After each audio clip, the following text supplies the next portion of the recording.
Now, here is an interview with author William Cooper. So, Mr. Cooper, are there larger numbers of people all the time who are receptive to your message and who are thinking a little bit more deeply and critically about these fundamental issues of government and politics that perhaps they did not give as much thought to in the past? Oh, yes. In fact, I never dreamed that I would make such an impact.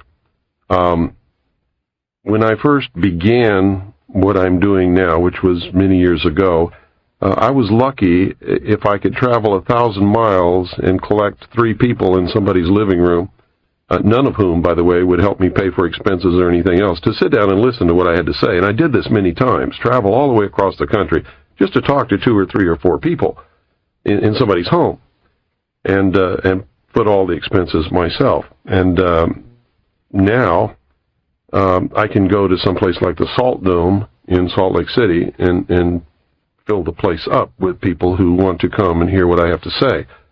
I think the radio broadcast has had a lot to do with it. My book has certainly been the #1 underground book in the country for the last 8 or 9 years, and continues to be today. And I know that I'm really hitting the mark, and I'm really making people pay attention when the President of the United States, William Jefferson Clinton, names me in a White House memo, which Rush Limbaugh read on the air, as being the most dangerous radio host in America.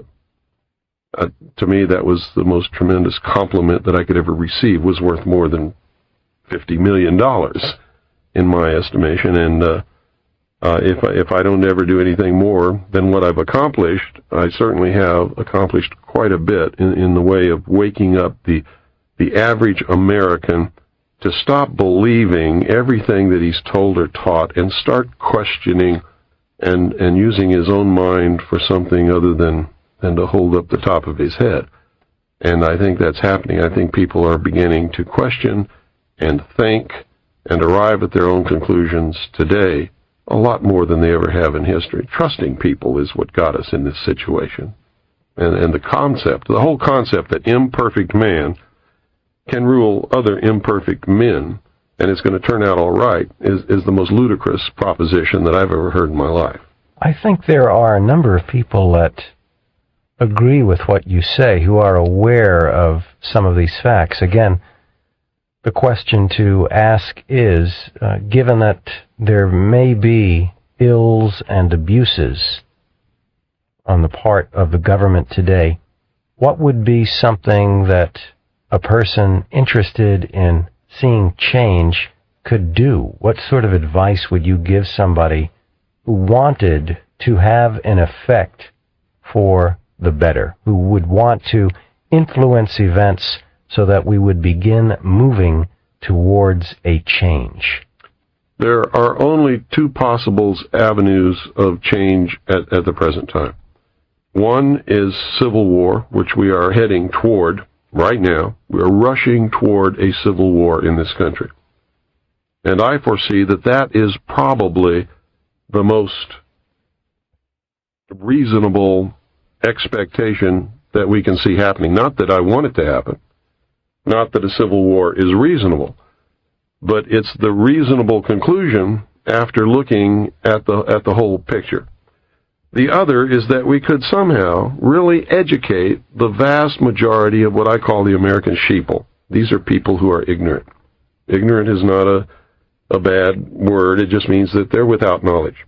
If we could educate them and get them to understand that it is more important to stand up now and take a personal risk and educate other people and say that this has all got to stop, and be able to select our own candidates and make sure they get elected no matter what the press or the television or anybody else tells us about them.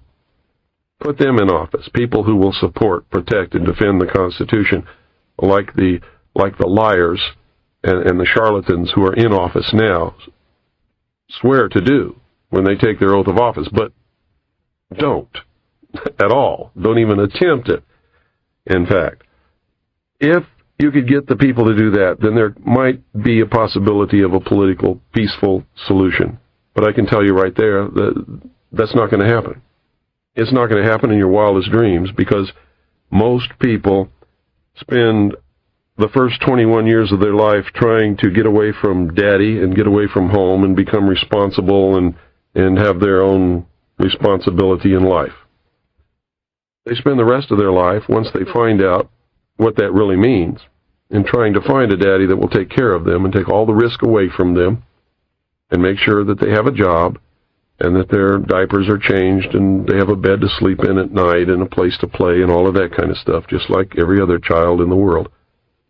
And to stand up and be responsible and take a risk means that they're not going to find that. That's why socialism is so attractive to the vast majority of any people, not just Americans, but any people. It promises that they're going to have a daddy again who's going to take care of them. If they'll just give up all their rights and all their liberties, daddy will take care of them. And so that's what people are looking for. And you can see it in your daily life. That's the way they vote. That's what they want. They don't want to take personal responsibility. They don't want to take a risk. They're afraid of getting on a list. I've had people tell me to my face, Bill, I know all about this stuff, but I can't help you because I don't want to get on anybody's list. Is it different anywhere else then, Bill? Because this question brings me to something I wanted to ask you anyway, and that is, in looking over other countries in the world, do you find any other countries with social or political models, even if it's only some aspect of their system, that you find worth emulating in other countries? Any other country or countries that you think go about the political process or the social contract, if you will, in a way superior to the United States? No, I don't, as a matter of fact. Up until we began to take this left turn into socialism, the United States was the great light of the world, so to speak. We were the only free people who had ever existed in the entire history of humanity. We like to talk about our great heritage from England. The English were never free. They're not free today. They don't have freedom of speech. They don't have any of the freedoms that we've always had and cherished. In the history of the whole human race, the only people that have ever lived on this planet who have ever truly been free, the ultimate achievement of all humankind was to accept the individual as a king or queen in his or her own right, being responsible and having all of the freedom and liberties that they could possibly imagine right here in this country. And we created a government that was supposed to have a balance of power and was limited, strictly limited by the Constitution, and only given a very few powers in order to protect the freedom of the common man. That's all gone now.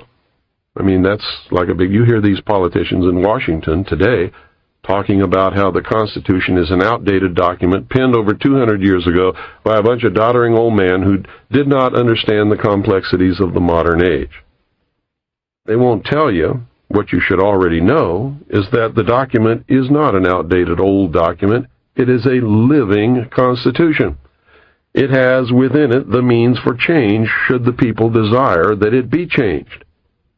But the people don't desire that, so they just go ahead and throw it in the trash can anyway and go about their business doing anything that they want to do, while Joe Blow on the street doesn't even know that it's happening because he's never read the document that guarantees his freedom in his whole life. So, Mr. Cooper, given the controversial nature of so many of the things that you have studied with regard to government and the law and the abuses thereof, tell us a little bit about how it has affected your personal life. You're a family man with 2 children. What kind of impact has the work you've done had on your family?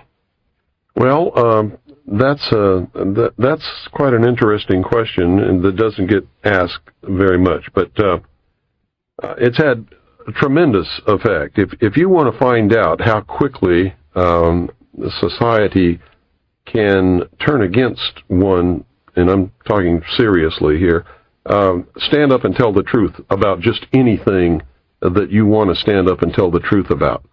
It scares the living daylights out of everyone. And so the first thing that happens is you find out who your friends are and who your friends are not, because there's a great weeding out there. And it's not anything that you do on your part or that I've done on my part. They just disappear. And you find very quickly that people are afraid to be around you because that they can see the government being upset about what you're talking about, and they can see repercussions coming, and of course they have happened and will continue to happen. And ultimately, I really believe that there will be some kind of a terminal point where they decide that they're not just not going to put up with this pest anymore, and that's going to be the end of me.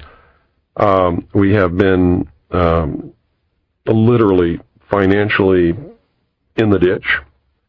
We have found it impossible to get any kind of a normal job with anyone who knows anything about what I do.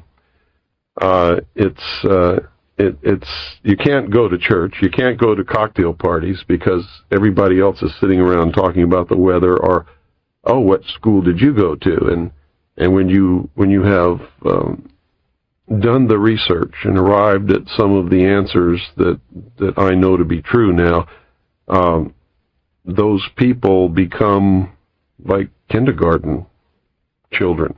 They're not in the real world, and I can't engage in that kind of a conversation. So you really find yourself in another world that has nothing to do with all of the rest of the people who are running around engaged in their activities that they think are so important then. And to them, they really are. But to me, they've lost the reality of what really is important, and they're about to lose their freedom to even discover those things at this point. I ask you a last question, and that is, how would you like to be seen or remembered in future years when people look back and you think about the thrust of your work? What is it that you would like to be best remembered for? I think I would like to be remembered like Paul Revere was remembered. At a time when it was needed and nobody else would do it, I got on my horse and rode through the night and said, the British are coming. And this time it's not the British, although there's an element of the British here because England is a socialist country. I'm sure you know that. That's all. I'm not looking for any fame or any fortune. You certainly don't get rich doing what I'm doing. And infamous is probably the real word that describes what happens to you as far as public recognition in a world where political correctness is the theme of the day. You just don't do what I'm doing. So if anybody wants to remember me, I would certainly be pleased if they just remembered I did what was the responsible and the right thing to do at a time when nobody else had the guts to do it. Well, Cooper, thank you for your time. You're welcome.